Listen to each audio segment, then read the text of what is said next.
मुलीने love marriage केलं म्हणून जन्मदात्याने तिला गोळ्या घालून संपवलं। ही खळबळजनक घटना घडली आहे जळगाव जिल्ह्यातल्या चोपडा येथे।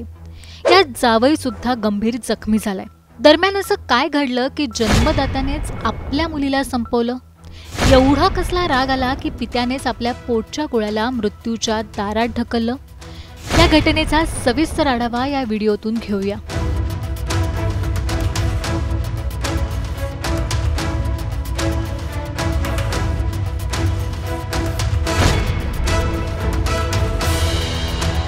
जळगाव जिल्ह्यातल्या चोपडा शहरात एका पित्यानेच आपल्या मुलीला निर्घृणपणे संपवलं। आपल्या विवाहित मुलीवर पित्याने बेछूट गोळीबार करून तिचा जीव घेतला। आरोपी पित्याने जावयाला सुद्धा सोडलं नाही, त्याच्यावर सुद्धा गोळ्या झाडल्या। यात जावई गंभीर जखमी झालाय। हा सगळा प्रकार एका हळदीच्या कार्यक्रमात घडला। तृप्ती मांगले असं हत्या झालेल्या मुलीचं नाव असून अविनाश वाघ असं जखमी झालेल्या जावयाचं नाव आहे। तृप्तीचे वडील किरण मांगले हे निवृत्त पोलीस अधिकारी आहेत। ज्या दिवशी घटना घडली त्या दिवशी तृप्ती आणि तिचा पती अविनाश दोघेही एका हळदीच्या कार्यक्रमासाठी चोपडा शहरात आले होते। याची कुणकुण किरण मांगले यांना लागली होती।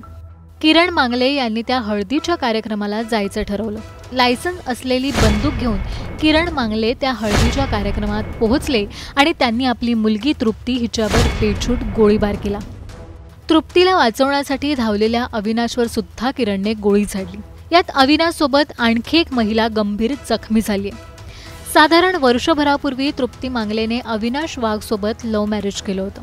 तृप्तीच्या लग्नाला किरण मांगले यांचा विरोध होता, पण तृप्तीने घरच्यांच्या विरोधाला न जुमानता अविनाश सोबत लग्न केलं। लग्नानंतर तृप्ती आणि अविनाश हे दोघे पुण्यामध्ये राहत होते। दोघांचाही संसार सुखाचा सुरू होता। दरम्यान अविनाशच्या नातेवाईकांच्या लग्नासाठी दोघंही चोपडा शहरात आले होते। संतापलेल्या किरण मांगलेंनी थेट लग्न मंडप गाठत दोघांवर गोळ्या झाडल्या।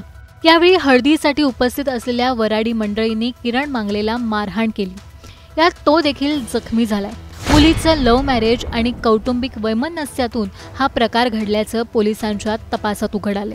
यानंतर किरण मांगलेवर गुन्हा दाखल करण्यात आलाय। पुरोगामी महाराष्ट्रात ऑनर किलिंग सारख्या घटना वाढत आहेत ही गंभीर बाब आहे। या घटनेविषयी तुमचं मत काय हे आम्हाला कमेंट करून नक्की सांगा।